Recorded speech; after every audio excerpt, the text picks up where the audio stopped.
Forgot to play the video? No. I wanna see it myself too.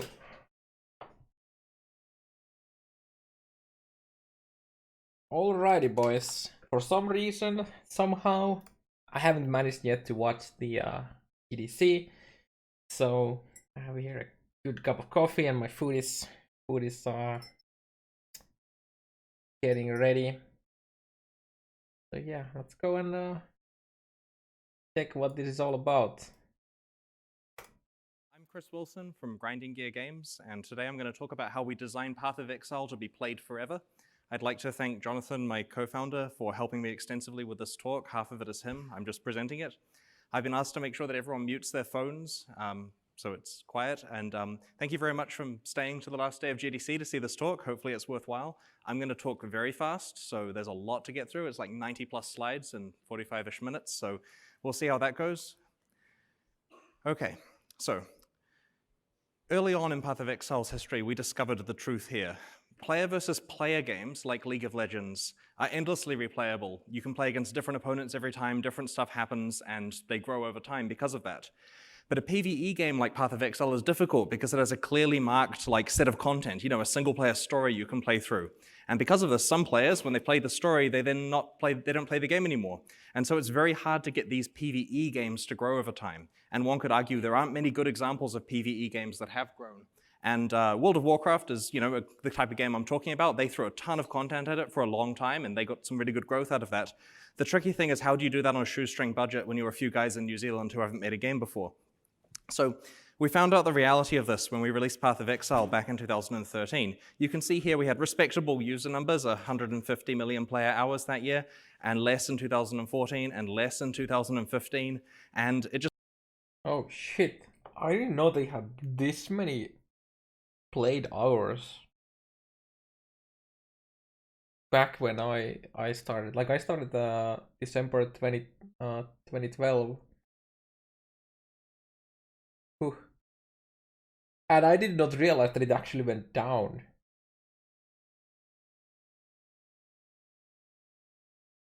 And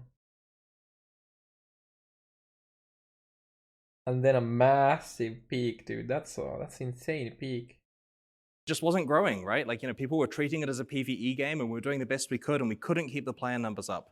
So we changed our strategy. We had some hard learnings to Okay, so it's stuff do. We changed what we were doing, and that's what I want to talk about today, how we managed to achieve the honestly ridiculous growth that we've seen since then. And there's a lot to cover. It's also worth noting that the graph here is showing only our PC Western English server. This is meant to be an apples to apples comparison. We're not cheating by throwing in like China and Xbox to make the graphs bigger. Oh. The other realms, the other platforms are not included in this graph. So I'm going to briefly show you some footage of Path of Exile. This might be very loud, so we'll just turn it down if it is. So it's an online action RPG. I'm sure you're all familiar with this game, or at least this type of game. It plays a lot like, the Diablo series, and it's all about deep character customization, finding awesome items, leveling up. It's got a lot of replayability in the League content where you come back every 13 weeks to play more Path of Exile. And basically, it's a game that we're very proud of, entirely made in New Zealand. It's the game with that skill tree, the one that intimidates all the new users, but we're keeping in there. And so, anyway, that's Path of Exile. You can Google it if you want more info. The skill tree was one of the main selling points to get me super interested in the game, actually. So I'm glad it's staying. So back in the mid-2000s, my co-founders and I had played a ton of Diablo 2, like thousands and thousands and thousands of hours. And as we, over time, tired of the game, we looked at other action RPGs that we wanted to try out. Did you just get tired of the game? We looked at other action RPGs that we wanted to try. Thousands, Exile. You can Google it if you want more info. So back in the mid-2000s, my co-founders and I had played a ton of Diablo 2, like thousands and thousands and thousands of hours. And as we, over time, tired of the game, we looked at other... You need to go and check Path of Diablo, Chris. Go check Path of Diablo, and you'll revive that D2 fire in you. action RPGs that we wanted to try out. We tried out Dungeon Siege series and Titan Quest and so on. And we played those games too and enjoyed them, but only for dozens of hours rather than thousands of hours. And so this caused us to ask, why did we sink so much more time into Diablo 2? What was perfect? What made that game the best action RPG that had ever existed? And so we came up with a bunch of design pillars that we feel a perfect action RPG needs that some of the other games hadn't quite hit in all cases. And so those design pillars are as follows. The first one is visceral action combat. This goes without saying, it's an action RPG. You need to have immediacy. You hit a monster, it dies, blood goes everywhere, it falls back, and it's nice and fast and action-based. And you have to remember, back in 2006, the atmosphere of online games, like the climate they were in, was World of Warcraft clones. The way combat worked is you walk up to a monster and you target it, and then your character starts hitting it on a timer, and you press your cooldowns occasionally, and there's no real action. You're not dodging out of the way when it attacks, because it's going to hit you anyway. And so nowadays, of course, everyone's doing a much better job at visceral action combat, even strict MMO. That is also the main reason why desync was a thing, is you had like the actual avoiding. So when on your end you avoided, but on the server side you didn't. So it hit, you might have got stunned or something like that, and then you just you teleport back, because when the server resyncs, you actually weren't there where you were on your own screen.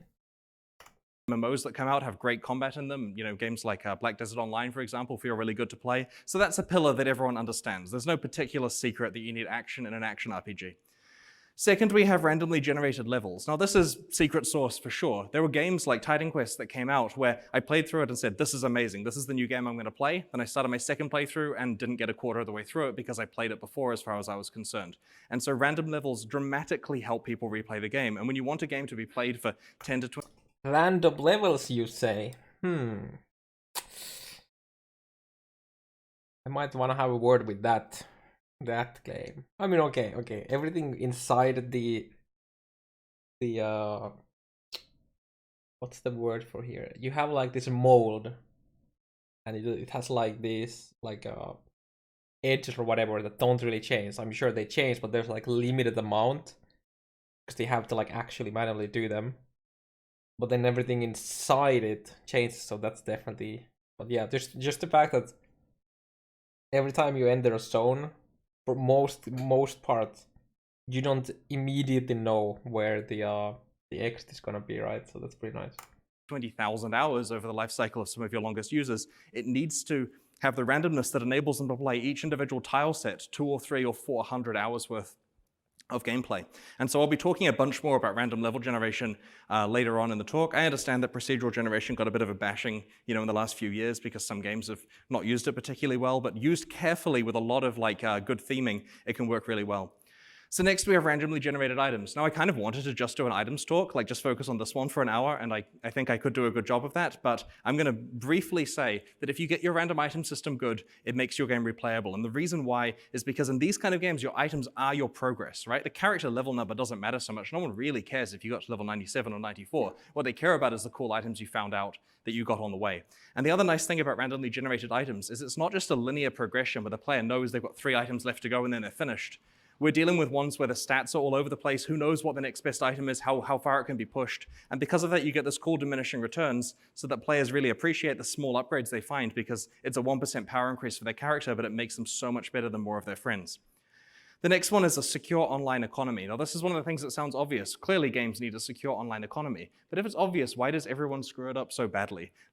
The first thing is, so many games these days just remove trade. They're like, oh, there's gold sellers, we can't deal with that, we're just gonna get rid of trade. This is not the right direction. You need to have trade in your games that are about items because that way the items have some value. If you find an item and you're the only person that can ever consume that, it's not really something that you've achieved that you can actually feel good about having. It doesn't have any weight to it. If you get a game where you get an item that you could give to your friends if you wanted to, but you're not going to because it's your item, but you could give it to them, that's something you feel good about having. And the ability for the item to actually transact with other players is a critical part in that item having worth in the economy and representing your accomplishment. The second part of... This is all true, yet I pretty much exclusively play solo self-farm, but I agree. You definitely need to be able to trade. Otherwise, the game would eventually die, I think. This is the secure part, which again sounds obvious, but so many games these days often from console developers who aren't used to proper secure client server authoritative code, write their games in such a way that it's really easy to exploit them. There's dupe methods, there's various dumb stuff that goes on with the PC versions. There's a lot of horror stories there, but the key takeaway is that there are very few games that actually respect items to the degree that we try to. We want to make sure this is an online economy where the items are sacrosanct. They're the progress of the players. They're going to matter. We don't invalidate them too quickly with new releases of content. And it's a big rant that you can tell I feel passionately about. But needless to say, get your items right. Anyway, the final one is deep character customization. This is merely the fact that if you have thousands and thousands of ways of playing your game, then when someone comes back to play it the second, third, fifth time, they have a different way that they can play it. And in some games where they just have a few simple character classes and it's pretty straightforward, you'll play it with the first class, then you'll play it with the second one, then the third, and eventually you run out of new classes you haven't tried. Path of Exile tries very hard to make sure the class doesn't actually matter that much. It's more about what you're doing with it. Anyway, so there's the it used to be like that. Now your class matters a lot. And well, class into subclass. The ascendancy matters so much nowadays. Unless we're just talking about doing like random high yellows, like hop up to. I mean, if you look at it from like a casual player point of view, that doesn't ever like really reach reds. They're definitely the class / ascendancy matters a lot on your build. That being said, you kind of can do in most of the builds with most of the classes. So if you're talking about pro, like any class can do everything because of the gem system, how it works. Yeah, sure, but I wouldn't really agree saying that class doesn't really matter. But yeah. G5 design pillars, and we felt that many of those other games that were released failed in a few areas, right? They didn't have the secure servers, they didn't have the random levels, the items were bad, and so on and so on. Very fun games to play through, totally worth their money, but not something you can actually sink your 20s into. All right, so the next, the next topic is we wanted to run this as a games as a service. This is something we knew back in 2006, though we didn't know the buzzwords for it, but it was something where we looked at Diablo 2, and they had tens of thousands of people coming back per realm for each one of their ladder resets. People were excited to jump back into that game because of the fresh economy and keep playing, even though the game was not being substantially updated during that time. There was a single expansion, a few tiny balance patches, no real additions. So we felt if we update our game every week with new items, new keystone passives, new skills, and we keep Path of Exile updated incredibly fast, how can we not grow? This was the plan. I mean, this is 12 years ago now that we're planning it. And this analysis also helped make us realize that we'd be economically viable at 10,000 average concurrent users. So that means if you sample the number of players online, and if there's 10,000 on average, we'd be totally fine. We were running a skeleton crew out of New Zealand, very few people on the team. We paid for the game ourselves. We didn't have any investors or publishers and all that kind of stuff back then. And we felt 10,000 people is enough to generate from cosmetic microtransactions, enough people to generate enough money to pay for the game service, to pay for development, to pay for the costs, and then have some money left over for ourselves if the business goes well. And so that was our target. We were aiming low, and we tried to hit it. So we scaled up from a team of 3 friends in my garage to this motley crew of 18 guys. This is a terrible photo I got on Google image search. This is the initial Path of Exile team that launched the open beta. We had like 1 person per department, basically. And we spent 6 years on it. And so when we launched, it went really well. We have 2 key stats there. There was massive internet virality. We had 70,000 peak concurrent users. This is like pre-Apex Legends kind of numbers. And 1.5 million signups. We're on top of the world, right? Like our random garage game had just suddenly like hit it big.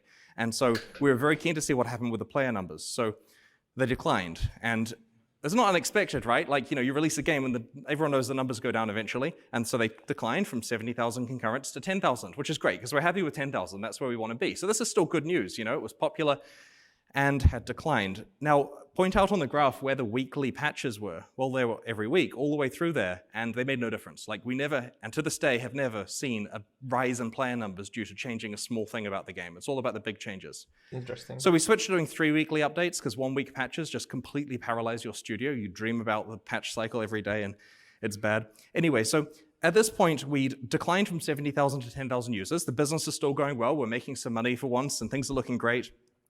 But we need to get our user numbers back up. We've tasted the sweet fruit of 70,000 concurrent users and being at the top of the Steam charts and all that kind of stuff, and we need to get back up there.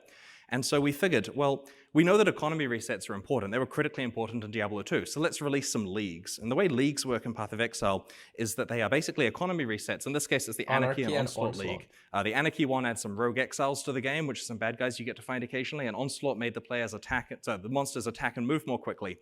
We also put some challenges in there, and this logo is from the challenge t-shirt that we gave out to the top 50 people, and those t-shirts are like $1,500 on eBay now, I think. Anyway, so we gave some t-shirts out to the top players at the start, and this motivated people to perform well in these leagues. And so the result of this was a hefty 40% increase in player numbers. We released this content, 40% extra players come back, it's validated. Except when you look at it in the grand context, that's 40% of somewhere near the 10K mark, and then it declined below 10K. So we learned to ourselves, we learned that challenge leagues are important, they bring players back, people care, but we did a really terrible job at marketing these, right? A lot of people don't even remember the release we put them in, we just turn the leagues on basically with a thing on our website. And you need to, when you get the 40% increase, you want some of that 40% to also stay, right? You don't want them to, decline below the 10K, right? So you want the spike, and then when it goes down, you want it to be above what it was before, right? So then you do like another spike, and And so we learned that you have to bundle these economy resets with significantly marketable content, like new characters, new acts, all that kind of stuff, because then the players and journalists will want to talk about it. The good news is, since we entered open beta, we've been working on a new character and a new half of an act. And so that's what Path of Exile 1.00 was. This is the Scion character class, and that's the Act 3X, as we called it, second half of Act 3 in the background there. And this was the official 1.00 launch. And our goal was to get back up to 70,000 concurrent users and keep them. And so we launched on Steam. We dropped all this content in, and I have to note, you can't launch on Steam in 2013 when it actually works really well for marketing. You can't do that every day, and nor can you make this amount of content every day. It took a long time. Use the numbers. Back up to 70K just like we wanted. Holding steady. We're feeling really good. This time we know what we're doing, got a lot of experience. The numbers are staying up. What the fuck is that spike, dude? Wow. That's just wow. Damn, dude. Up there, it's awesome. Okay, so they went down again. That's fine. The games do this, right? Like everyone's game goes down. That bump there is Christmas, by the way. I don't have a pointer, but the one on the right is. I want to see the bump when they released the Acts 6 to 10. I want to see that. That has to be like, is it 5 to 10? Yeah, it's 5 to 10, yeah. That's gonna be like, it has to be like insane. Is the effect of Christmas, if you're interested to see what that looks like in a declining game. So we realized here that we it's the only thing that causes player numbers to ever go up, by the way, without releasing new content. Anyway, so we realized we needed more content. So we started work on our first Path of Exile expansion called Sacrifice of the Val. Sacrifice of the Val. What, 10? No, the 6 new acts was 5, 6, 7, 8, 9, and 10, right? We already had Act 4 at that point. But we had the Act 5 was new, right? Introduce new endgame bosses and introduce side areas and Val skill gems and a couple of new leagues and all the things a Path of Exile expansion needed roughly. And how did it do? Well, that's the bump on the right there. It's reasonable. We got some more users. We got some more money. Things are good. Like, I have to stress, morale at the company is excellent, right? We control our own destiny. Everything's awesome. People are having a good time. It's great running this game as a service for almost every team member. It was their first released game. We're on top of the world, and we're finding that releasing expansions bumps the player numbers up. So now we have a button we can push that makes the player numbers go up. So let's push it a bunch more times. We decided to scope out the second expansion to be bigger, because the key question is, what is the cadence and size that we need to hit for these Path of Exile expansions, right? We're all... One thing like, everything is called an expansion now, like literally 3 months expansion, 3 months, mega expansion, another 3 months, hyper expansion. So it's in a way, I feel like, at least for me, the word expansion kind of slowly starts to die out every time you slap an expansion to your content patches, but yeah, I'll try to be back. Destiny, everything's awesome. People are having a good time. It's great running this game as a service for almost every team member. It was their first released game. We're on top of the world, and we're finding that releasing expansions bumps the player numbers up. So now we have a button we can push that makes the player numbers go up. So let's push it a bunch more times. We decided to scope out the second expansion to be bigger, because the key question is, what is the cadence and size that we need to hit for these Path of Exile expansions, right? We're all scientists. We want to optimize this. So Forsaken Masters comes along. This is an expansion that augmented the game thoroughly all the way through with these master missions, and there's like customizable player housing and that kind of stuff. It was a good expansion, and it took about 5 months to make, and during which time the player numbers were pretty flat down the bottom. But the spike was bigger. So bigger expansion, bigger spike. This is looking good. We have a bigger button we can press if we want to. But this is tricky because it took longer to make. So is it even worthwhile sitting at 10,000 concurrent users for so long? So we decided that we would try an even bigger expansion while interleaving some smaller updates in. So we started work on, well, started work isn't completely correct because the ACT content guys have been working on this since we finished Act 3X, but we formalized the Path of Exile The Awakening expansion, which is Path of Exile 2.00. It adds Act 4 to the game. It adds a whole bunch of cool new stuff. There's socketable jewels that go in the passive tree. We completely rewrote our networking code. All sorts of cool stuff that players were going to love. And we didn't tell them about it yet because we're waiting until we can show them something impressive. And so this is going on in the background, and we know it's going to be a big spike, or at least that's the theory according to this, but let's try some stuff in the meantime. So 2 more leagues. This is Torment and Bloodlines, and we released these alongside some probably pretty misguided PvP stuff that we did in December of 2014. PvP. And they were okay. Like, the numbers jumped up again, kind of proportional to the size of the content. In this case, the Torment and Bloodlines leagues were worthy of a spike about that big. Certainly not as important as the bigger spikes from the bigger updates. So far, this is validating the thing. Release bigger content, get bigger spikes. But we're able to make them pretty easily while working on other stuff. So we're pretty happy with this. All right, next up is the 1-month league experiment, called being really desperate to get your players back and then calling it an experiment 5 years later retroactively. So we decided to try some 1-month leagues to see what would happen. The idea is we just put some cool game modes on there. It doesn't take a lot of development work, and we'll see what happens. Maybe 1 month is... I'm just gonna say, bring back Dark Shrines. Okay, please. Dark Shrines League was amazing.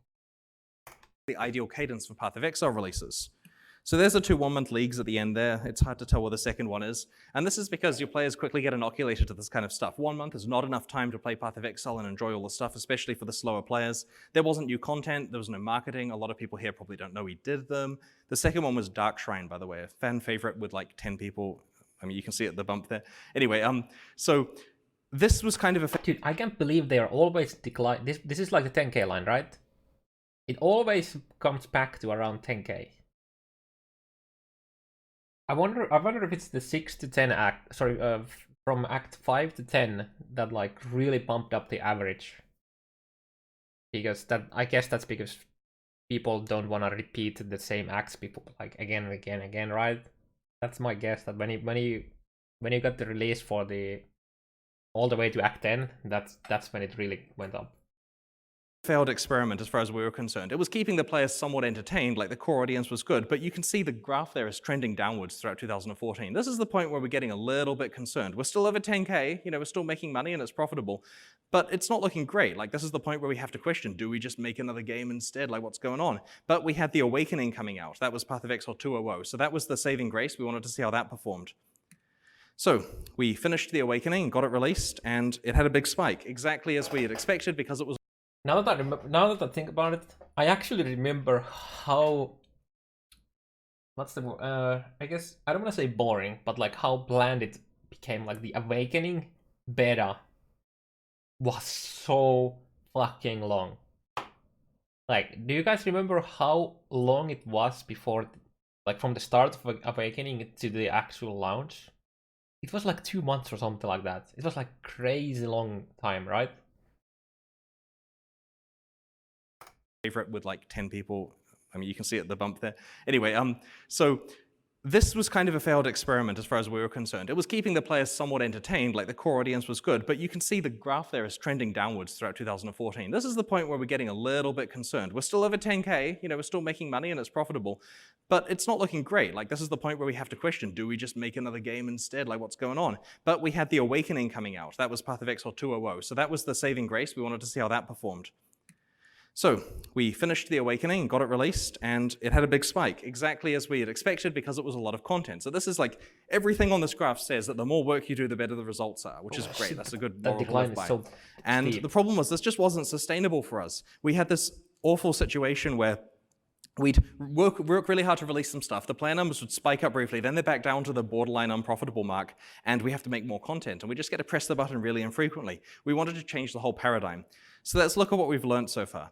Number one, economy resets. That's the key thing here for action RPGs. If you start a fresh server, everyone rushes in, they take time off work, they want to get to level 100 the fastest, they find all the good items. Economy resets are amazing. Balance They're changes. an opportunity to have a fresh start and a fair playing field for players. If you've disengaged from the game, the economy restart is the perfect time to get back into it because it lets you have an equal footing with other people who are much better than you. You believe you're better than them, and everyone's happy until they're not.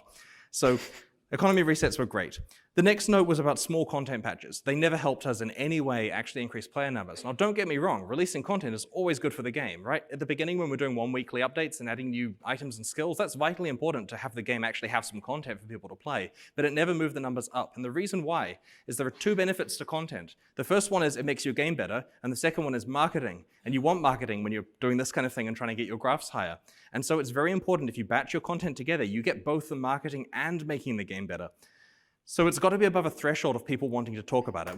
Also, when you you make the game better, you provide more content so that the base game gets, bigger and, better. So when completely new players come because of the new, the marketing, right? They're most likely gonna stay a bit longer than the previous guys who just left earlier, because there's more in the base game, right? And they wanna, if they wanna do out the base game, but now you have the issue of the 4 acts 3 times over, right? Release Path of Exile expansions now, people will message each other excitedly to say, look at this cool stuff in Path of Exile. It goes to the top of overall Reddit. It does all that kind of good stuff. Back then, no one was calling anyone when you release a single new skill gem, and journalists were not covering it, but they are now. The next thing is balance changes during a league.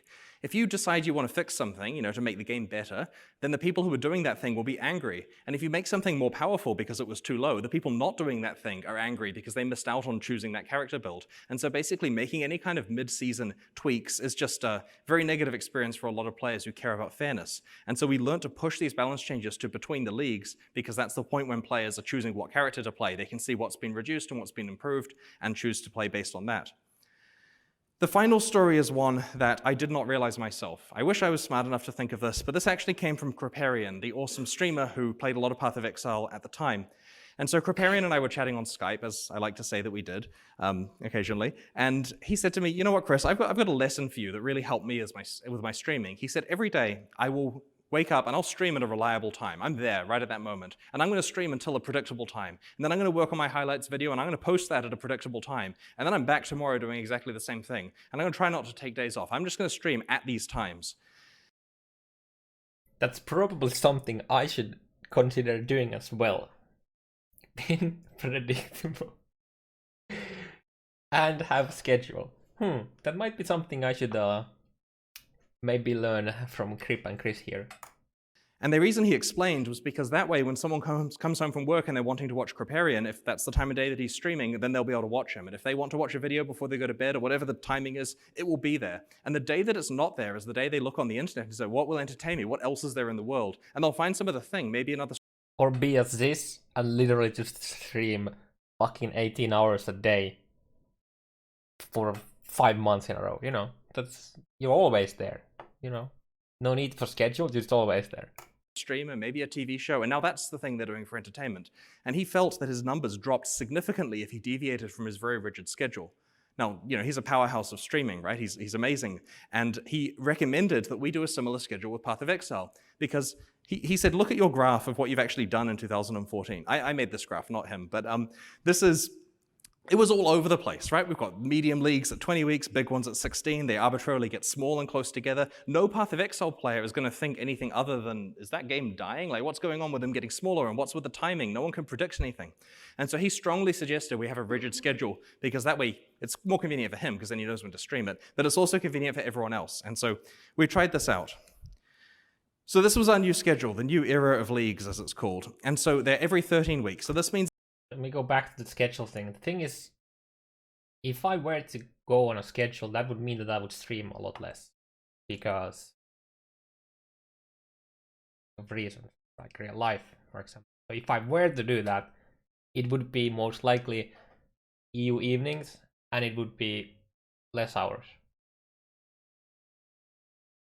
total, I'm pretty sure.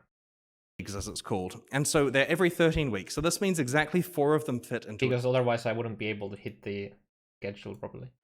Of them fit into a year. That means that we know that they're going to be on the second weekend of the final month in each quarter or whatever we do, and this perfectly fits having one a few weeks before Christmas and a week before GDC and a week before E3. It just matches everything, and it's great.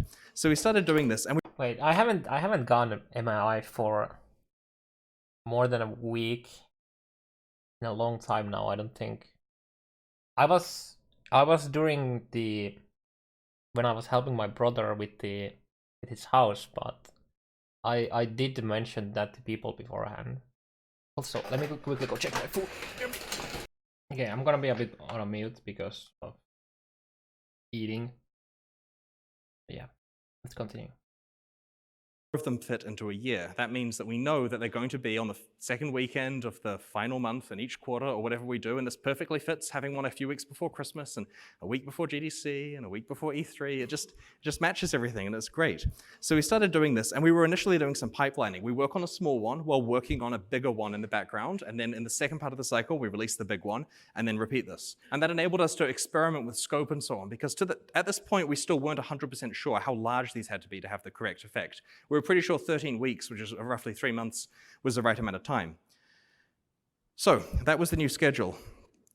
Now, the key philosophy here is players will stop playing your game. That's unavoidable. At some stage, something's going to happen that makes them stop playing. They get a new job or whatever, they get burnt out, another game comes along. But the key thing is to give them a lot of opportunity to re-engage, and that means they have to really clearly know when they're next coming back.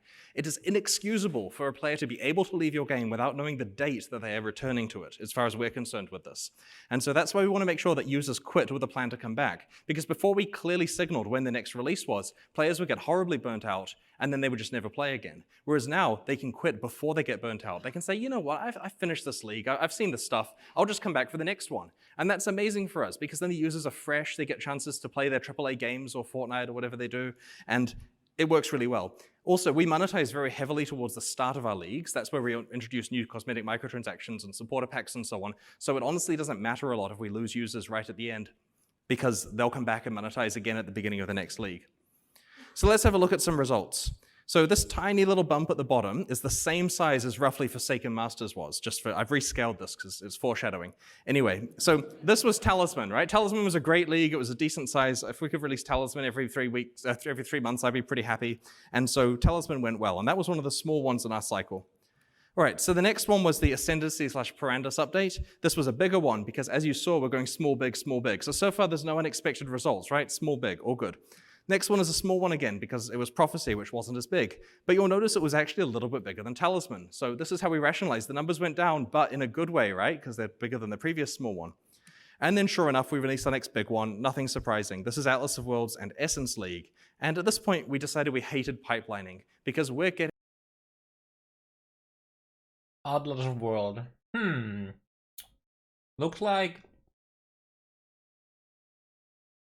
Looks like the Atlas really made the player base go up. And I mean, I can understand it. Atlas was pretty nice. Like the end game, having customizable end game instead of just running maps. Like how you run how you did your end game. This was so damn nice. Getting so much attention split between these two leagues. We wanted to see what happens if we just focus on one thing at a time and do it well. So we said if we could make one thing, what would it be? So we made Breach, and Breach is very popular, and it was our best release ever. So then we said, what are we going to make next? What about Legacy? So we made Legacy, best release ever. And at this point, the background process of making a new act that trundles along always in Path of Exile's background had Act 5 almost ready. That's the 3.0 expansion, the Fall of Oriath, and that was sitting in our back pocket ready for release, so we did. And that was huge. Definitely our best release ever. And we were feeling really good at this stage. User numbers are big. We just launched in China. We've just launched on Xbox. This is just PC here, and it's already very high, dwarfing all our previous results. And so the question is, what would happen with our 13-week cycle going forward? Now we knew, and this happened, we knew that the next release would not be as tall as 3.0 because it was just a regular 13-week cycle. It wasn't an entire expansion that took 18 months and 80 people to put together. And so the War for the Atlas one was not as big as 3.0, but it was bigger than the previous expansion before that.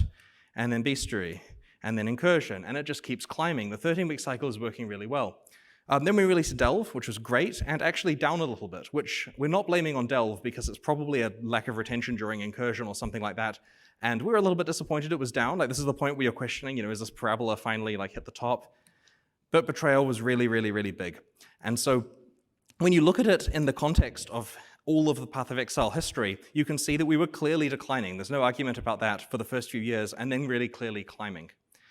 And so this is the brunt of what I'm now going to talk about for the rest of the talk, is what we do to actually make these and how we... I think an important part that I don't know if he's actually going to touch on this, but there really hasn't been competition for POE. Like, you could kind of argue that during its start, all the way maybe to like 2015 or something like that, a lot of people, like even in 2016, a lot of people still played Diablo 3, right? And not until recently, Diablo 3 has been like really... Well, let's just say the people haven't been... People didn't really... Well, don't really... I don't want to say don't like it, but they just don't see the longevity on it, right? So... I feel like this... Obviously, I don't know what he's about to say, but... I'm expecting him to not talk about... the influx of players that are just bored of D3 / there just hasn't been much competition. Yeah, there's Grim Dawn, I guess, but I think Grim Dawn's biggest flaw is that it doesn't really have a proper online play. I would definitely play Grim Dawn more if it had a proper online play. Yeah, I guess we're gonna find out what he's gonna say. I'm expecting him not to mention like not everything that makes this climb up is because you do good. It's also because others kind of suck. You know. Scope them out and how we deliver them fast enough. Okay. I'm going to go through the marketing page for Path of Exile Synthesis, which is our most recent release. And what I'm going to focus on specifically here is the way that we target specific groups of Path of Exile users, because everyone likes something about the game. That's why they're playing it. And so we've identified a big set of categories of things that people enjoy. We've broken all the players into psychographics, and we're going to target each one with a specific slide. And the goal here is when they're reading through the page, they'll look at the features, they'll say, oh, this is cool, and then they'll find the thing that clicks with them. They'll find the reason they're playing, and they'll say, whoa, that's good. Okay, time to tell all my friends. So first of all, we start setting the scene, the setting and the story and new characters and so on. And there are players who really like discovering about the story in a league. This is the thing that turns them on and makes them want to play. And so we lead with that. And at this point, some players are going to say, okay, cool, this looks really nice. It's got this awesome blue portal and this dude, and you can explore memories. I'm going to go and get excited about it. The next thing we do is we talk about a unique gameplay mechanic in combat that we've introduced. In this case, it's the ability to explore these decaying memories and run away from this wall of decay. And this is something that for many players, that changes completely how Path of Exile plays, because now they're running away from the decay wall, they've got to use movement skills differently. And this is a thing which causes them to become excited, because that group of players loves the idea of combat being slightly different.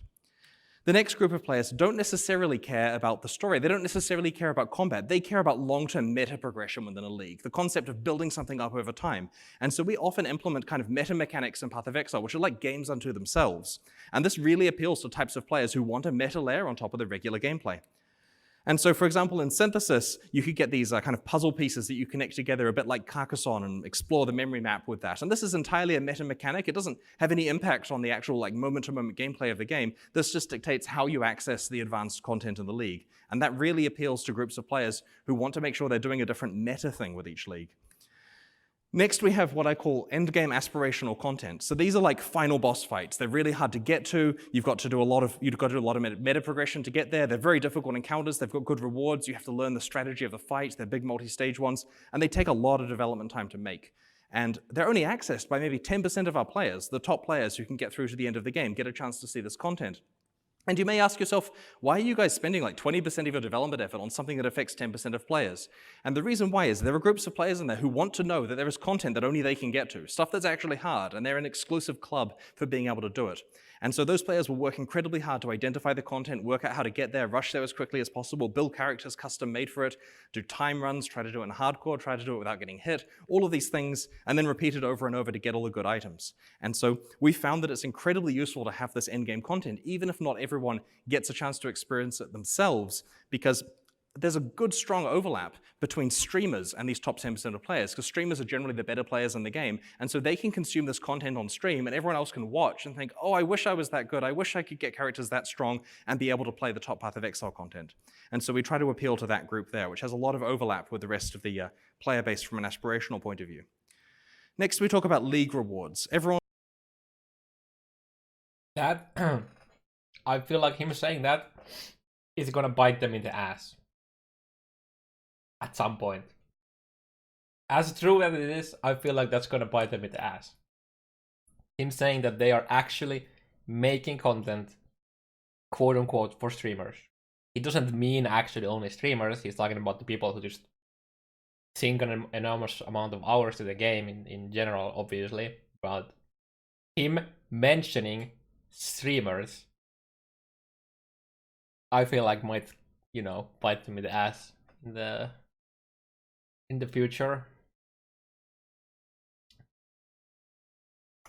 Everyone loves finding items, that's why they're playing these games, and so we introduce new rewards that synergize with existing systems in the game. And this is for players who want to improve their characters and find out how they're going to be subtly different in terms of what items they're getting. In this case, it's the fractured and synthesized items. We talk about crafting. There are Path of Exile players who love crafting. There are ones who will like be really bored looking at all the other stuff until we talk about crafting, and then the world opens up with possibilities of what kind of stuff they can make using the new systems. And this is also important from a gameplay point of view. As any Path of Exile players know here, if you can get a head start on the crafting in the league and make the best stuff before other players, you're kind of the source of the best items and the exalts come rolling in. And so this is actually one of the power gamer strategies here, is to care about the crafting for Path of Exile. We like to do meta balance changes. So for example, we did a spellcasting rebalance in Synthesis. And one of the reasons we do this is because there are players who will play the best character build, and only the best character build. And if that's the same for 2 leagues in a row, they're playing the same character for 2 leagues in a row, which might be fine, but it probably is boring to play the same character for 2 leagues in a row. And so it's really important that we mix things up. I mean, hopefully not completely arbitrarily. We're trying to solve problems here. We're trying to take the things that are overpowered and make them a bit worse, and take the things that haven't been used for a while and make them really exciting. But this is very important because it means that people will get a chance to see different aspects of Path of Exile from league to league.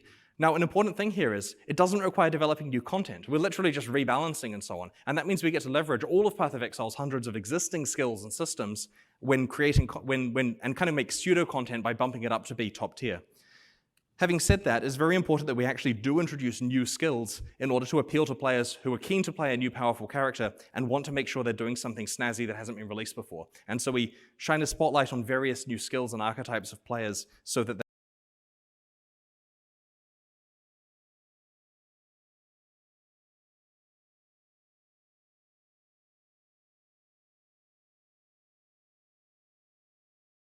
My bad. I didn't get to say much, but yeah, I really dislike the archetype shit. I muted. Oh shit. I didn't notice it, guys. I'm sorry. Am I still muted? Am I still muted? Yeah, I think that's fine. So, not the idea of archetypes, but how they're actually doing it. They are making ascendancies very specific, like specific to skills, right? You literally have some ascendancy nodes that half of them is tied to a skill. You have the cooldown reduction on like blink and mirror arrow. You have the cooldown on convocations, or they make convocation a lot better, obviously. Now they have the Herald of Agony on Pathfinder and shit like that. I just like super specific skill ascendancy nodes is something I dislike a lot. I mean, nobody really plays Herald of Agony on a Pathfinder, but some obviously do, but there's other really good options, mainly because Agony is so incredibly powerful on its own, so you don't need the Pathfinder on it, so you go some more defensive instead, like you go Jock, you go Occultist, for example, because Sia is kind of busted, you know. But I feel like they should do this differently. Obviously, that's just my opinion, but I personally don't like it. But this is a really easy selling point for like not so, I don't know, advanced players, or like just like people who haven't played the game much or not like that. It's just like easy. Oh shit, there's a chaos casting build archetype. Let's do that, right? But I personally don't like it. It just like narrows down so much. It's for the normies.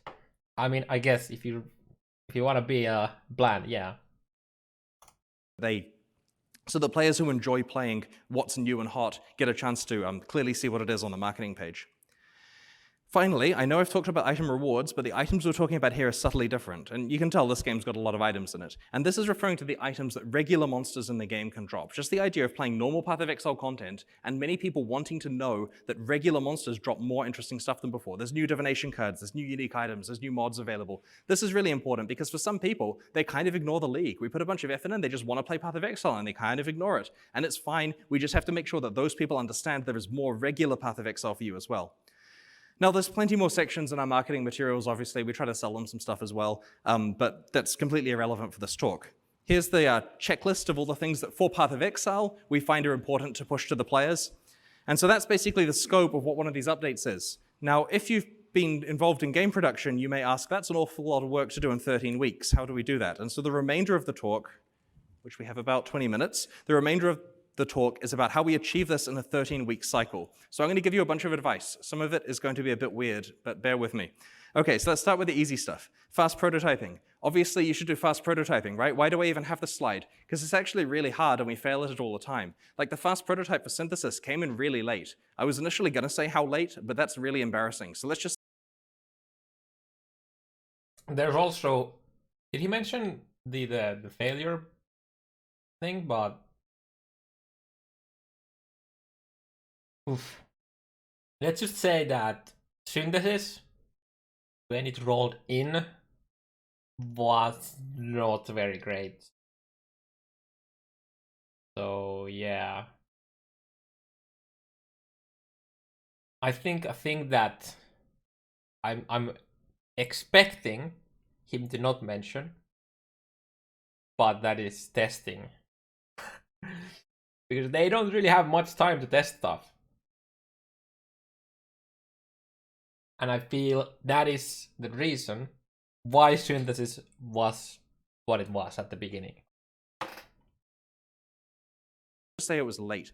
And that reduced the amount of iteration we could do, and potentially that affected the quality of the League. We're having to do a lot of catch-up work at the moment, changing some mechanics based on the fact that our prototype was not ready early enough. Thankfully, the fast prototype for 3.7.0 has already been completed and thrown away once and completed again, and that's a really good process. And so try to do this right. It's the easy part. Now to get on to some harder stuff. Okay, procedural level generation. This is a multi-hour talk that I'm condensing down to a few minutes. Okay, procedural level generation is critical because your leagues, or whatever is appropriate for your game, need new content for players to actually play through. And that means making new areas, because you've got to go to new places. But the traditional way of making levels in games can be slow and involves placing a bunch of things around and involving artists and taking time. Let's try to make a level in 60 seconds. So I load up the tool and I draw a line across horizontally, which is a river, and then I draw a path going downwards, which is the white path there, and then I put forest around it. And I press the button to say go, and it makes a Path of Exile level out of tiles. And there's a river and a path intersecting, and the engine knows it can put a bridge there and all this fancy stuff, and I click go again and I get a completely different one, and go again and I get a different. So by default here, it's producing random levels. Now, these are relatively similar because it's just a relatively simple one, but I'll make it more complicated. So I can then play this in game, and sure enough, there's a pretty bridge over the river, and it works out the direction of the water flow and does all the fancy foam generation. All this cool stuff just happens because we've got mature tools for that now. And so I say, okay, so this is a forest, I need some stuff to fill it with. So I make a set of tiles that can go in there, some trees and some fallen over trees, some bandit camps and tents and some... Basically what it's saying, they're gonna do presets that are these X times Y like triangles or whatever. I mean, in its simplest form, obviously, it probably has multiple layers now. Just like Diablo 2. Diablo 2 has like tiles that combine to each other within a set rule set, and because of the rule set, there's a limited amount of what it can actually generate. And that's also the reason why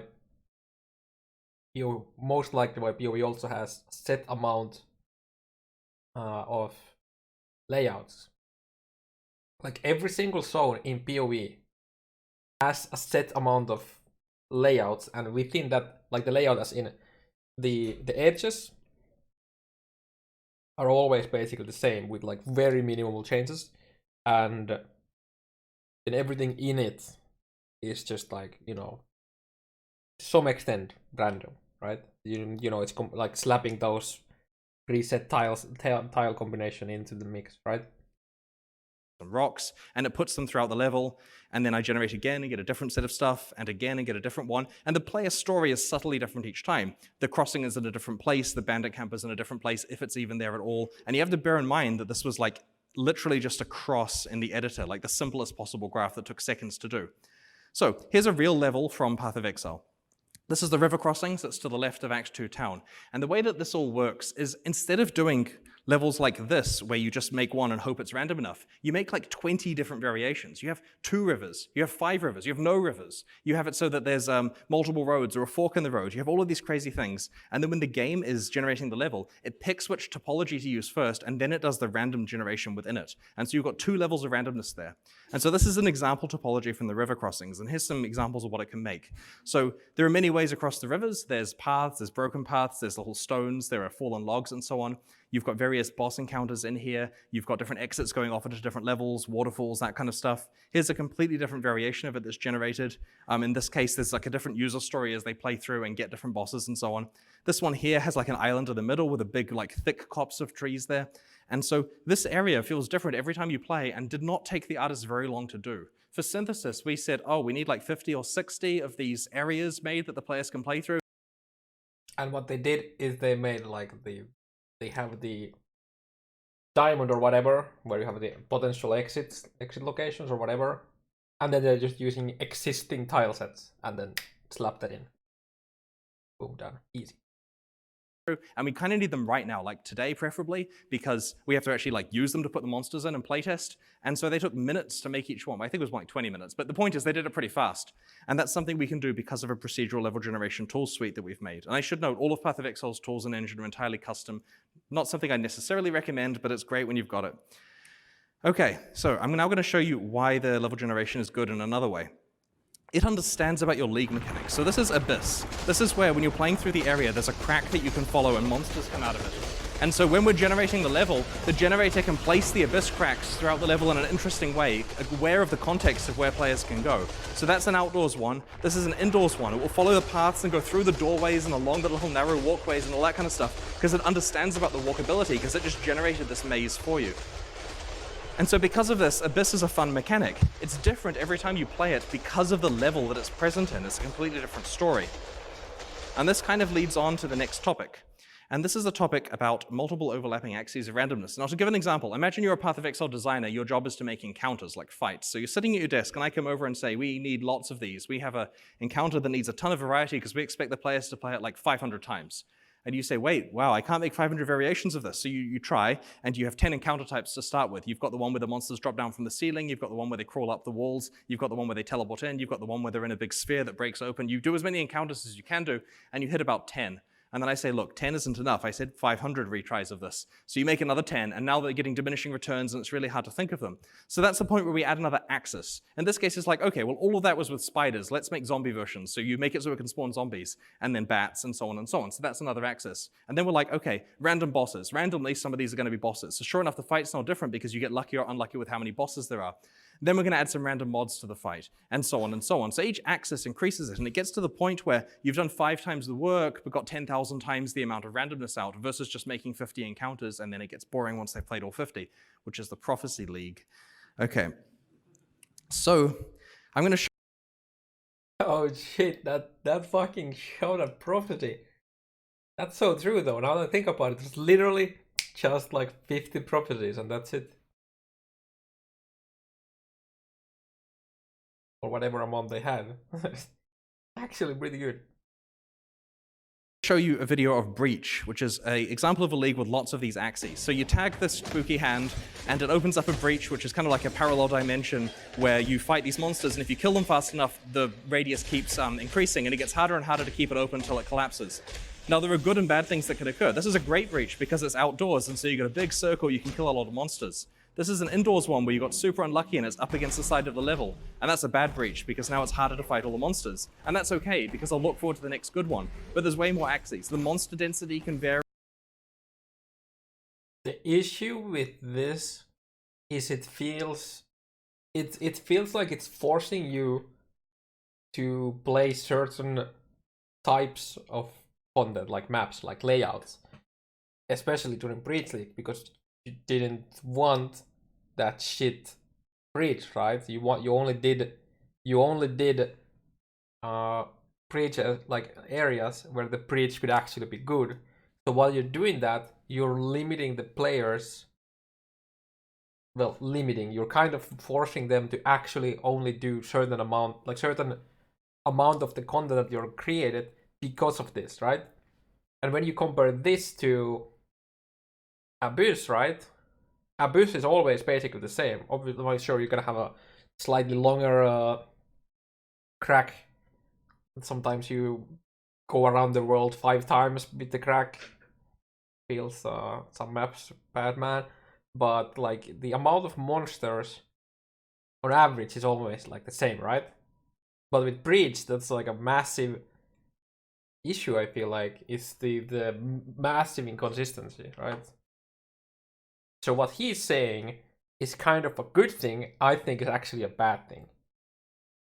Like, I actually don't agree that it's a good thing that you have these complete dogshit breaches, especially now. But I feel like they, to make Breach feel better. I mean, sure, it kind of feels good. It's like when you have like these kind of bad, like you would have the average amount of monsters to be the same. They just means that they're going to be packed more, which could potentially mean that breaches in very, very tight spaces could actually become even better for something like Beyond, but there's a massive risk now because they're just all in one pack, right?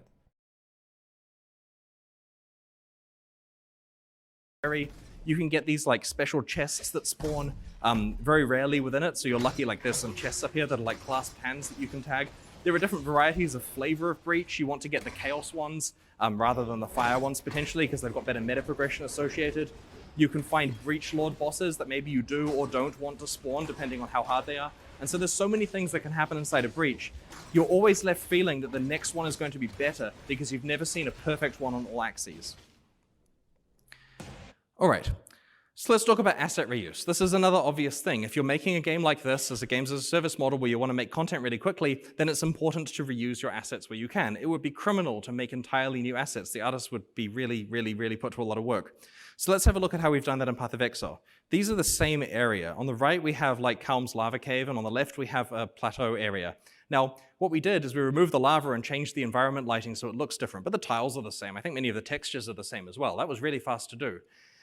Now, this is why you shouldn't add a day-night cycle to your game like this. So many people make action RPGs, and it's easy to add a day-night cycle. So they do, because look at how awesome it is in the trailer to show off the day-night cycle. But that means you're throwing away the ability to like hide versions of areas that use a different environment elsewhere in the game. As long as they're far enough away and look sufficiently different, then people will not necessarily feel when they're playing through. I mean, the players don't care in principle that you've reused content. They expect it, but they care when they can notice it. And so if you have a day-night cycle for each of your areas, you've thrown away so many permutations you could use to add actual meaningful extra content elsewhere in the game. Here's another area. Basically, compress that into, well, don't, like, instead of getting quality, you get quantity. That is literally it. Quantity versus quality, right? I mean, you could argue that the day-night cycle isn't exactly quality, but it adds a lot. in my opinion. But yeah, that's like this here right now is like a massive quality versus quantity question in my opinion. I don't say it's necessarily bad that they are going for the quality because that adds more you know, you can play more, right? Without, you know, feeling it, but that's basically what it is, right? Area where we took the icy glacier area, I think this is the ascent area, and we made it yellow and took the snow away, and now we've got a desert. And so we do this extensively throughout the game. I think like Acts 6 through 10 show a lot of examples of both this and actual new assets mixed together in a way that's very hard to tell, but was actually, you know, very, very cost effective at making content. Here's another example with monsters. So on the left here, you can see a green flying monster, you can see a spiker and a bone wheel skeleton.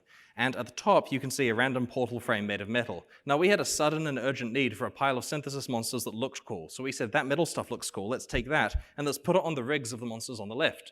And so sure enough, we immediately have instantly animated and rigged monsters we can use. And all we had to do was give them new names, give them new sounds, give them new effects, and give them new skills so they have a meaningful different combat interaction with the player. And then suddenly we had our synthesis monsters sorted out. To make monsters on the left involves spooling up a asset creation pipeline that involves concepting and high poly models and low poly models and texturing and all that UV stuff. And I don't know any of this animation, rigging, the whole works, you know, getting effects. It takes months to make monsters. But if you do this like cheap approach here, you can make stuff that looks different than what you have in the game at the moment relatively quickly. And we often have to make monsters with days of notice when we're putting these leagues together. So techniques like this really help. And the best thing is these synthesis monsters don't feel like reskins. They've got their own new skills and stuff. It isn't just a blue version of the flying thing. It's like a cool metal version of the flying thing. Okay, so now we're going to talk about content reuse, which is different than asset reuse, because I'm talking about taking like a wholesale block of content and reusing it. So this is Breach, which I just showed you, and in the regular game you'd find these hands and fight the monsters, and players understood it and they liked it. And then we turned the Breach League off and had them relatively scarce within the game, but it was available as a reward for later elsewhere. So when we did Incursion, sure enough, the Vaal have been researching breaches in the Temple of Atzoatl, and so you find breaches in there. And when the player sees that purple hand, they immediately notice. They know exactly what it means in terms of the fact they're about to get a big fight and lots of monsters, lots of experience, lots of items. They understand the rewards. They understand that if you find splinters inside the breach, it lets you create breach stones, which lets you go and fight some endgame meta stuff, entirely by seeing a purple hand there. This is a breach inside the Delve content. So deep underground, there's purple hands. And we just chuck it in there, and it's really like, it's entirely positive for players. They hit a whole system that they really enjoy engaging with. Here we have some Harbinger fight in the regular game when that was a main league, and sure enough you get the same fight deep underground in Delve where there's a Harbinger portal that the monsters come out of, and it means you get access to all of the rewards for that league.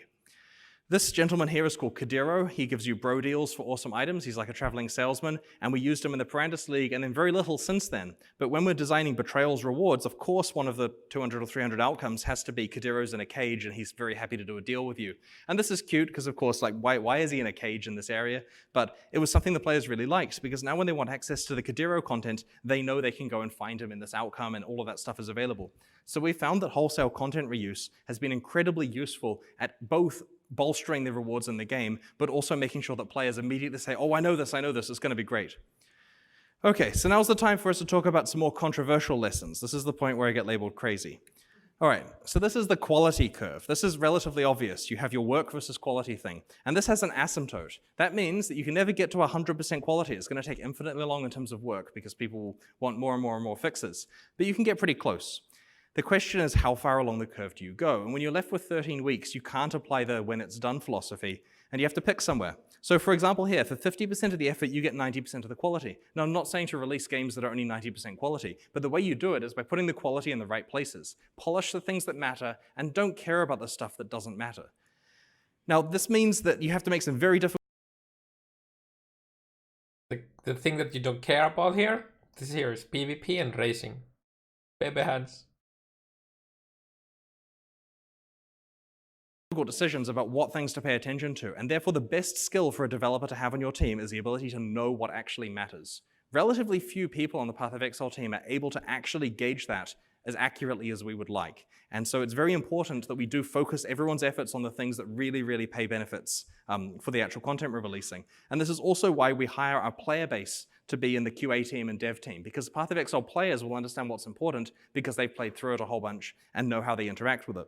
Really, really pay benefits. Our team are able to actually gauge that as accurately as we would like. And so it's very important that we do focus everyone's efforts on the things that really, really pay benefits for the actual content we're releasing. And this is also why we hire our player base to be in the QA team and dev team, because Path of Exile players will...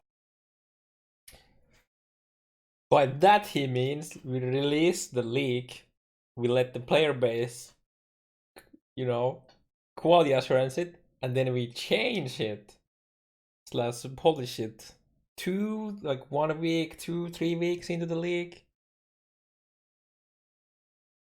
No, just kidding, just kidding. Chris, I have more than 1,000 hours POE. I'm actually pretty sure I can add another 0 at the end and change the first 0 to like 5 or 6 or even 7 or something like that. I'll come with the same, the pay as the 1K guys. I'll do it. I'll do it. Thanks. Will understand what's important because they've played through it a whole bunch and know how they interact with it. All right, pipelining. We tried it. We really did. We wanted to have two or three releases on the go at once, and it just really failed.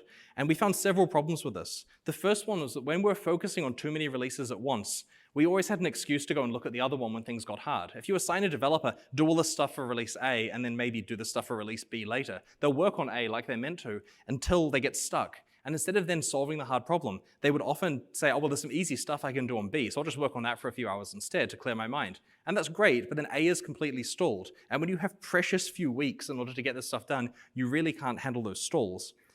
The second thing is, if you pipeline releases, you do not have time to react to what the game actually needs.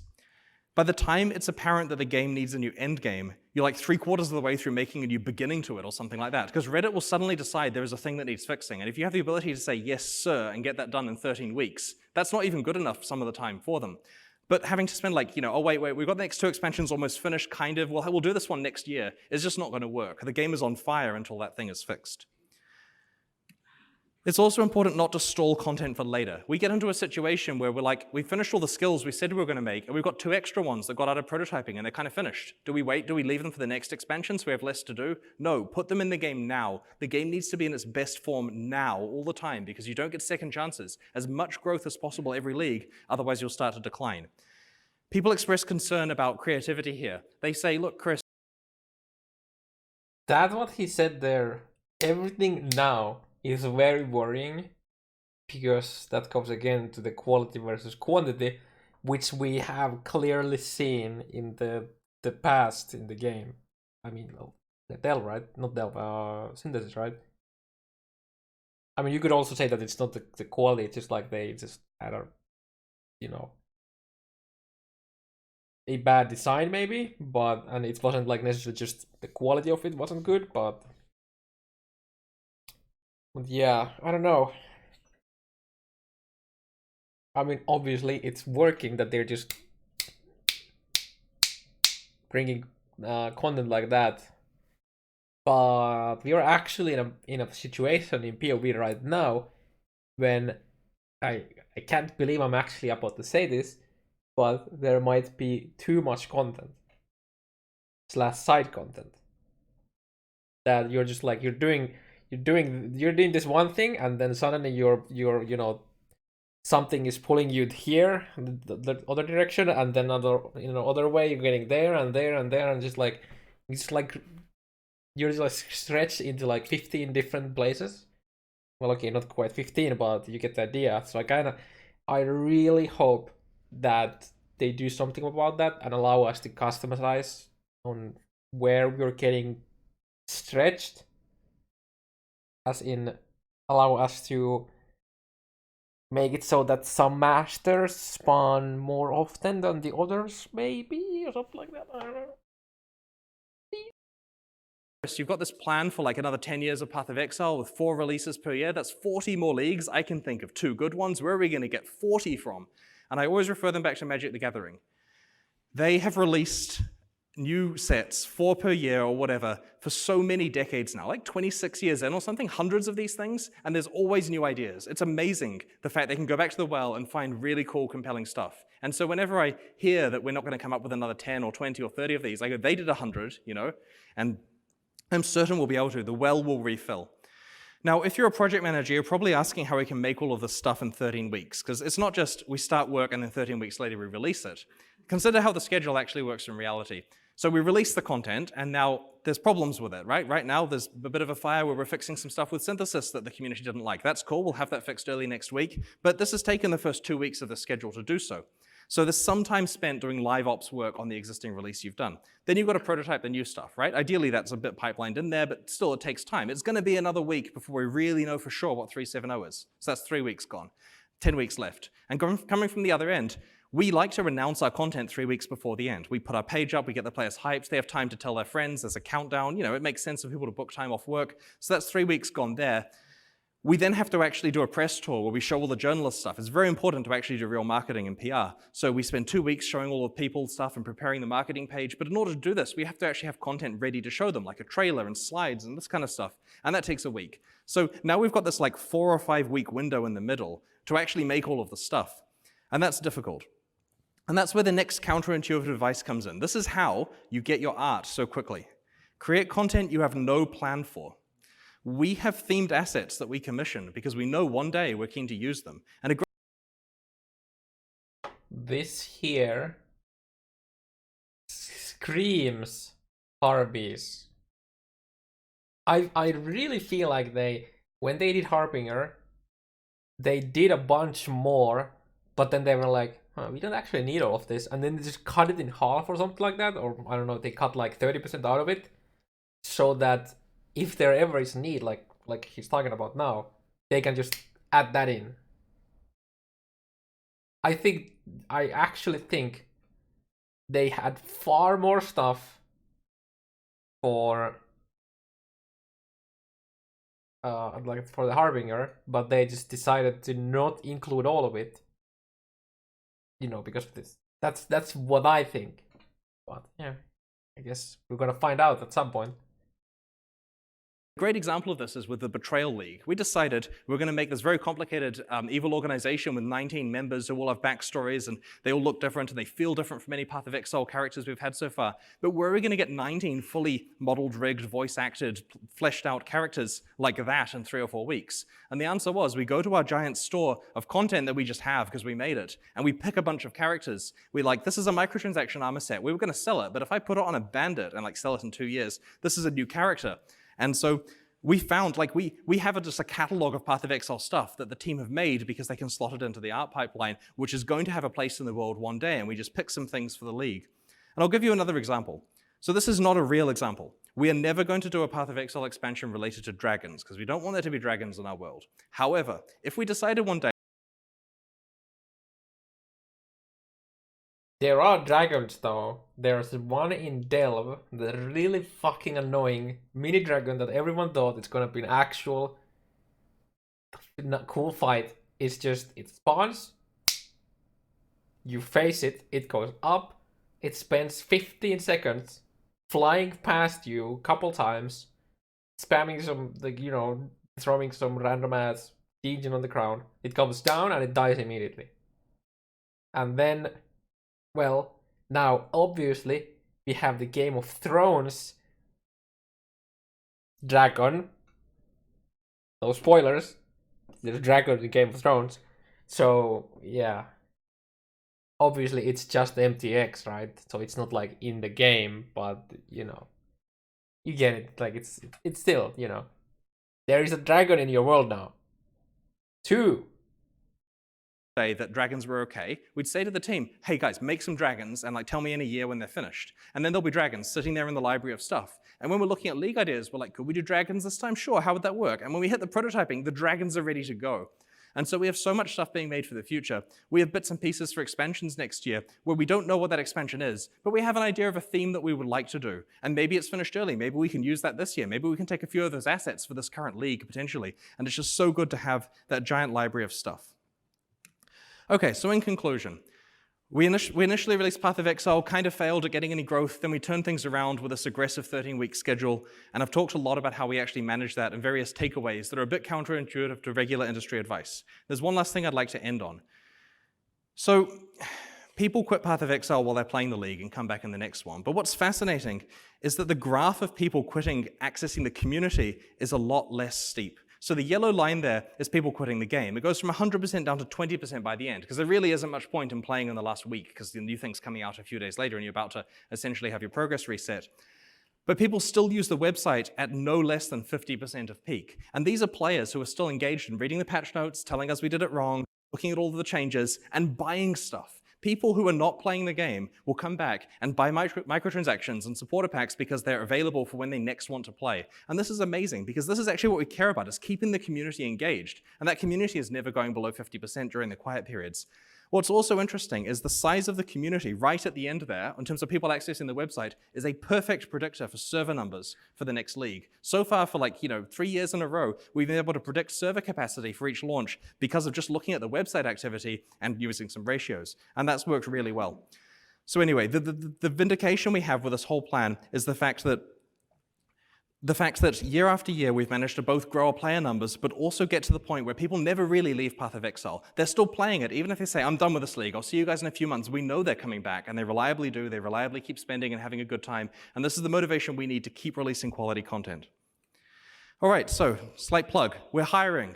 We're in New Zealand, so that's hard. It's hard to get work visas, and we don't pay as much as the Bay Area, but if that's no problem, and you want to work on Path of Exile and like everything you saw, there's the contact details. And also, please fill out the speaker survey. It's very important to GDC so they can get high-quality speakers. And of course, I would love to answer any questions. Oh my goodness. Chris's Discord is probably worse than some of the Instagram models with the PMs where thirsty guys are messaging them. Oh my goodness. I don't even want to think about what Discord looks like. He logs in the Discord and he has a fucking 15,000 different people saying that I'm just can I come work to you? I've played this game. I have 1,050 hours of experience, so I should qualify for your QA. You know, can I join? Ooh. Oh shit. Timeline-wise, it looks like we have 5 or 10 minutes, so use the microphone if you would like to ask something.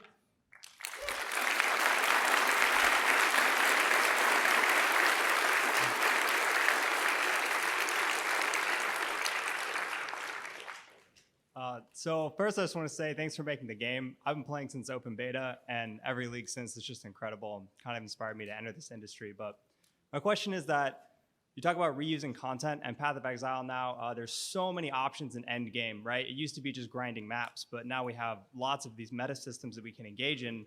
And I'm curious, with player retention, games like Warframe allow players to very specifically choose what they go into, right? They're like, I want to grind out this meta system and make a lot of progress there. But in Path of Exile, it feels widespread, like you kind of progress in all things slowly as you work through the endgame maps. I feel like this guy Reddits. I feel like this guy Reddits a lot, because there has been a talk about this exact thing that he's asking about, right? Where there's just too many things, right? I mentioned it earlier that it would be nice if we could we had the couple of threads where people were talking about how we should player agency is a good word. Yeah, exactly. System. So I'm wondering if you have any opinions on Path of Exile going forward in regards to allowing more player choice in what types of previous league content they engage in throughout their experience in the end game. Right. Okay, to repeat the question just for the recording. So you're basically asking, in Path of Exile, there's a lot of content in the end game, and you get access to it as you find it. It's very hard to actually focus on narrowing down to specific content you want to engage in. So this is something we've been experimenting with in the last few leagues. We introduced Scarabs in the Betrayal League, which is something that's a tradable way of augmenting the amount of a specific type of content that you find. And this is something we are planning to work on more, because we do think that someone being able to specialize is an important thing. It's kind of like a trade skill or a profession in another game. If you're just a really good person at playing delve content or synthesis content, that's something that's good for you to have a specialization in. So this is a direction I would like us to go further, but we are very careful. Because everything here is tradable, if we go slightly over the line, suddenly everyone is doing exactly that and farming the optimal thing, and it's hard to get items out of the economy once you put them there. So we're probably too cautious with addressing that. But the thing is, then you know which is too good, and you can then nerf that a bit or buff the others a bit. And when everyone is delving and nobody's doing beasts, then those few guys who are doing beasts are making a fucking bank, right? So this is kind of the, you know, the I don't get the words right now, where you have people asking for stuff and people farming stuff. Why can't I fucking get these words? This is so easy. Like fucking trade 101.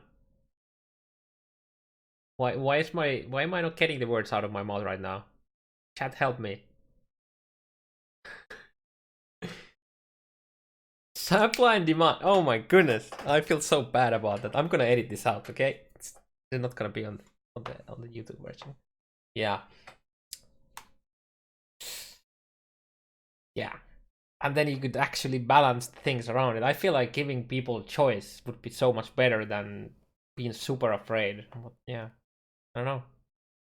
I'm not a game designer, so you're right. Hey, thank you so much for the talk. How do you keep your team engaged with working on a game this long? So the question is how we keep our team engaged for working on a game this long. It helps to be the only big game development company in New Zealand. I'm kidding. Our team have amazing staff retention. We love working with them. We treat them as well as we can, and it really helps. To them, we're not necessarily working on Path of Exile for this long, but we're working on these 13-week game jams where we're releasing new things. Like last year we said, who likes Pokemon? We all like Pokemon, let's do Beastery. And we made a league based on that. And the team were engaging, they're drawing the art for the little book that you can tick them all off, and everyone's having a great time. And it's the frequent release cycles which let us actually like kind of everyone, when you join the Path of Exile team. The only reason Beastery had nets is because they wanted for us to catch them like Pokemon, except without using Pokeballs. That is the only reason why we had nets. And the reason why we didn't have the Necromancer nets at the start was because in Pokemon games, when you defeat a Pokemon, you know, when it actually hits 0 HP, you can't capture it anymore. You have to do it while it's alive. That is the reason why Beastery didn't have Necromancer nets at the beginning. They wanted to mimic Pokemon as much as possible. What they should have learned from that mistake is that take an idea, but don't do it exactly like it was in, you know, where you took it off. It kinda comes back to the synthesis where they basically took off the board game, right? Or like I don't remember what the game was that they basically used for the league. But feels like they just copy pasted that a bit too much, and then, well, yeah, and synthesis happened. Team, you get an experience of designing and working on and releasing and then maintaining a complete game 4 times a year, basically. Awesome, thank you. All right, so you have told us about your numbers and how did you manage them on your own effort, right? But I subjectively think that it's because of yours good decisions while your competition was not doing really well. So I feel obligated to ask the question: how did the Fuck, I love this guy. I mentioned it at the start, like somewhere when he's showing the crafts, right? That maybe all of this growth is not necessary because POE has been getting like just better and better. I mean, sure it has, but not necessarily only that. Dude, I hire that guy. That guy's God. Hire it now. Thanks. out of season up good decisions while your competition was not doing really well. So I feel obligated to ask the question: how did the out of season April Fool joke actually that happened on BlizzCon actually affected Path of Exile? I have a graph. You've seen it, but so that was the spike there at the end, and I do think that the spike was larger because of what you're referring to. For the recording, he's referring to the Diablo Immortal announcement at BlizzCon last year. This did drive traffic to Path of Exile. Having said that, Betrayal was still our best release from a content point of view, and we believe it still would have been our best release, even without the additional traffic. We can tell who the new users are. It was certainly helpful, but yeah, it is useful when fortuitous events happen. Having said that, you know, it still means we have to stay vigilant. There are going to be a lot more competitors this year. There are a lot of action RPGs that look really good that are being developed. Hey, Chris, thank you for talking so fast and covering so much. My question is about one of the pillars you talked about in the beginning about a good RNG item system. Could you talk about some common problems or things not to do that maybe you've seen in the industry or that you guys encountered with these item systems? So you're wanting to hear about some problems with item systems that other games do. This is like getting to know me in person is hearing about this stuff forever. Okay, so in my opinion, the biggest mistake that games make with their item systems is they have item mods that are individually hard to feel. Like the goal with Path of Exile is if you strip your character down to be pretty simple and you put an item on. You have item mods that are hard to feel. Have you guys ever had light radius in your items? I mean, obviously that's just, you have to have those garbage mods too, obviously, but I had to say that, okay.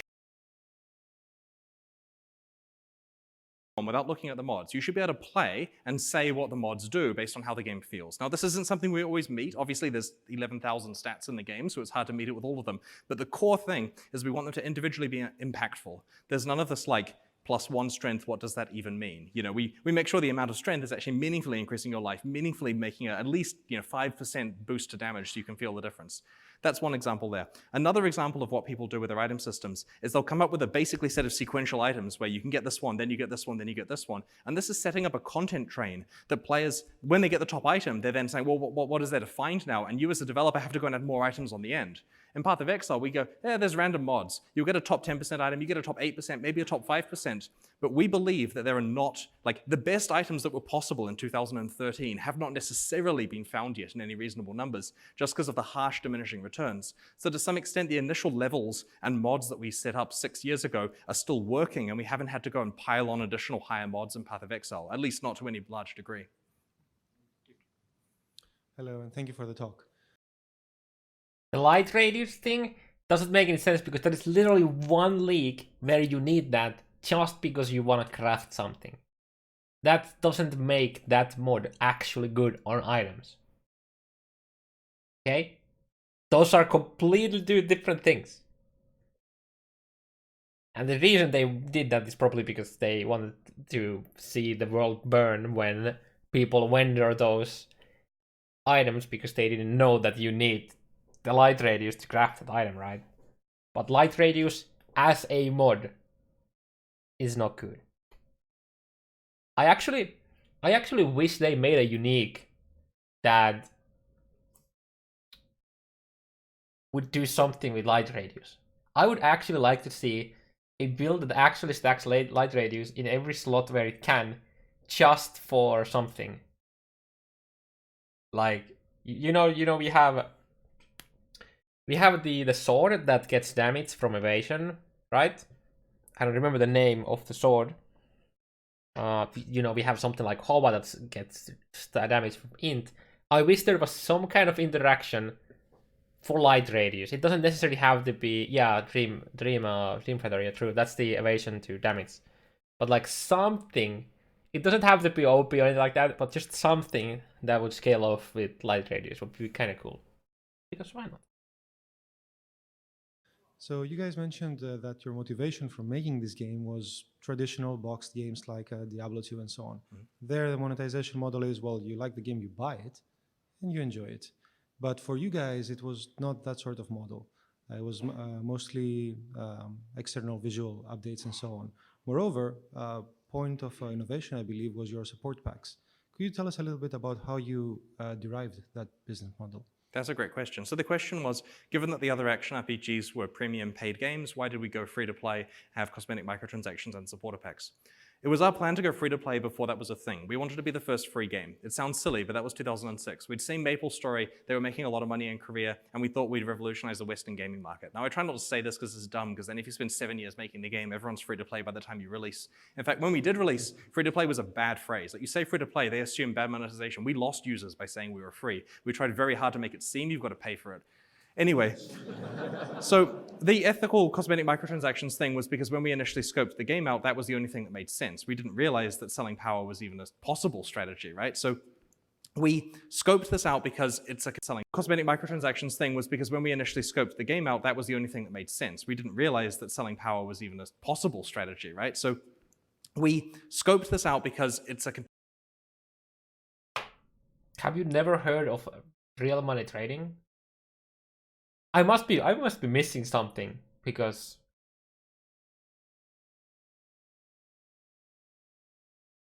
selling power to players is like in game. It's basically like what people do with RMT, right? RMT was definitely a thing back in 2016, 2006, and all that. He meant as if they didn't think of the possibility of selling 20% more damage. Yeah, I guess. Yeah. I mean, I'm glad they didn't think about that. But even then, even if they had thought about that, I don't know. I don't know if I believe Chris here. Honestly, I feel like they are such a genius group of people who started the game that them not thinking that as an option feels like lying. I think they thought about it but decided not to do it. That's my take on it. I think they thought about it but decided not to do it because Western market doesn't really like that, right? Saying that they never thought about it or like didn't realize that it might be a thing, like could be even possible, sounds suspicious to me. Yeah, maybe they didn't. I don't know. I don't know what happened back in the 2006 in Chris's garage. I don't know. Other than probably some, I don't know if they drank beer there and just code, but you know. Competitive game, people want to play a fair playing field, and that was the way to design games. And thankfully, this is now, the tide has turned on this to the point where most new games coming out these days are doing proper ethical microtransactions in a good way if they're competitive. The supporter packs thing was we were about to start selling beta access in 2012 because we wanted to trickle a few more people in and they were spamming us with threats if we didn't let them in, so we figured we may as well take $10. And so we made a page where you can spend $10 to get beta access. And then we realized, considering Kickstarter was so big, why not model it like what they were doing? And so we added the $20 pack and the $50 pack and the $100 pack, and we just kept going to 1,000.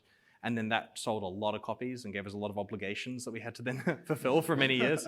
So we've iterated now, I think we're on our 12th or 13th set of these supporter packs, and it's something I also care a lot about, is supporter pack design. So if you're doing anything on Kickstarter or other games where you're doing like a founder pack or supporter pack model and you want advice, I would love to give advice on that. I have opinions there. Anyway, there's a summary of that. Thank you. Cool. So thanks again for making this game and this talk. It's all amazing. I've played this game a lot, and I've been the guy who is like, I'm done, but I'll play next league a lot. And the question I have is, how do you think about burnout? In this, like, you have these 4 releases a year. People are ready to like come back, and they're ready to come back. But have you thought, like, what's the take on, is like, what if people run out of wanting to come back?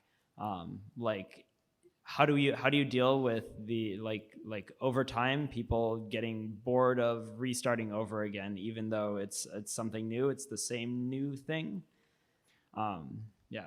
So the question was, how do we deal with meta burnout, which is basically the next level above of, having to come back every league until eventually you've come back so many times. This is partly what our big expansions are for. That's the next meta level above there, the 200, the 300. Next year's 400 is going to be nuts. Anyway, those are the things that really drag people back. And I was talking to a good friend of mine who works at Jinx, and he actually started playing Path of Exile way back in the early alpha, and he was saying he recently returned to it, has been having a blast. And this is something where he took several years off, but now he's back and spending money and playing characters, and it's all good.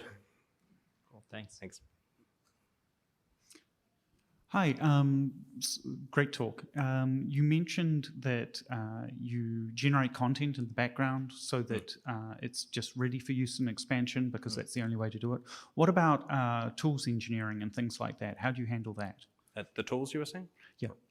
We have a tools team internally. So the question was, what do we do about tools in terms of content generation and so on? We have a tools team internally, probably not as large as we should have. It's obviously an evolution over many years, and they're trying to stay abreast of the tools. We made a decision a few years ago that instead of replacing our engine, we were just going to make it as modern as we can. So we have a lot of advanced stuff there now, which is beginning to be used in the game, and therefore the tools team really got scaled up a bit. Now, it's kind of the heart of things like procedural generation. When we do we revamp the Atlas of Worlds occasionally, and that now has a complicated tool that lets people move all the stuff around, and it really is paying off. in terms of time and effort invested in the tool stuff. It's kind of completely separate from the concept of making art assets, though, for the most part. I mean, the tool we're using to make this, endless supply of content is Maya for the most part, but all of the stuff we use to actually hook it up into the game is our ever-evolving set of tools, which certainly pays off when we improve it. One more question? Hi, thanks for the talk. Love the entertainment from it too. So my question was for the economy part of it. You said you reset the economy each time you do a release. Yes. How do you do that without upsetting users who have spent for like all this effort and put into it? This is a great question and something that I did gloss over. So we reset the economy with a release, but who wants to be reset? That sounds really bad. The way we do it is we make a new economy and we say, you should play the release in that one. And you've still got your old characters. So we have what's called Standard League, where all the characters from the past economies get moved. You're welcome to play there. Maybe 15, 10% of players do play there. And you've still got all the characters you've ever played in Path of Exile. But the exciting place where the economy isn't trashed with all the old items is the new league. And so we make sure that the new league content is generally only available in the new economy. So that's kind of your reward for starting a new character. And this took a little while to train players, but it really works well. It's the lifeblood. I wouldn't be here if it wasn't for the fact that this worked. Well, thank you very much, everyone.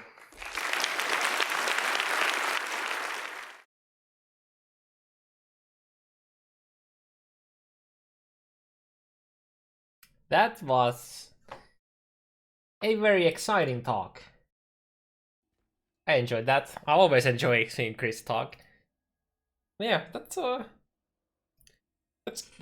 graph, the player-based graph, was an interesting thing to see. I didn't